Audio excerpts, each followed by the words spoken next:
Let me paint the scene. Japan, 1945. The US has just dropped 2 atomic bombs on Japanese cities.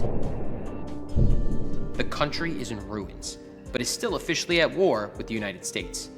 Someone needs to call an end to this thing, make an official announcement. There's only one guy who has the moral authority to do that, to speak to the nation. One catch, he's never done it before. This is a little story about Japan's Emperor Hirohito. First, some backstory. Hirohito was born in 1901. When his grandfather, Emperor Meiji, died in 1912, Hirohito's dad, Yoshihito, became emperor. Old man Yoshihito, also known as Taisho, was never in good health, and by 1921, Hirohito had assumed most royal duties. When his father died in 1926, Hirohito became emperor. The decades before World War II were tumultuous ones for Japan, as its democratic institutions gave way to increased militarization. In 1940, with the emperor's blessing, Japan formed the Axis powers with Nazi Germany and Fascist Italy.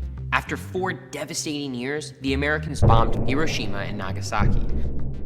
It was here that Hirohito's leadership would truly be put to the test. Japan needed its leader, its emperor, to say something.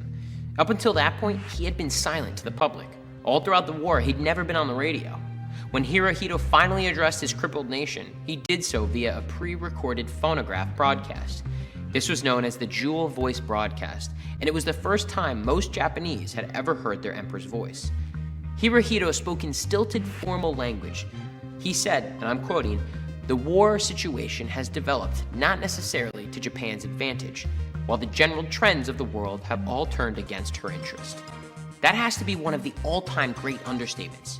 Japan was basically in ruins at this point. Hirohito went on to mention, "The enemy has begun to employ a new and most cruel bomb." Many of Japan's World War II leaders, like Prime Minister Hideki Tojo, were brought to trial and executed for war crimes. But not Hirohito, even though he was a leader of the Japanese war machine, complicit in so much of what Japan did. The US occupying forces under General Douglas MacArthur decided to keep the emperor around as a powerless figurehead. They figured Hirohito's blessing was important to the US goal of rebuilding Japan as a democratic ally. All Hirohito had to do was, well, not that much.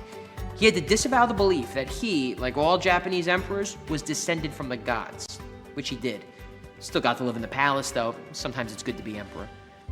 Hirohito's reign outlasted the war by over 40 years. He saw a lot happen to Japan during that time. We're talking the rise of the Japanese automobile and consumer electronics industries, Godzilla movies, and the creation of the Japanese Baseball League. When he died in 1989, Japan had become the second largest economy in the world after the US. And Japan and the US were no longer sworn enemies, but close friends and trading partners. According to Japanese practice, Hirohito was given a posthumous name, Showa, which is what he's now called. The period in which he ruled is called the Showa era.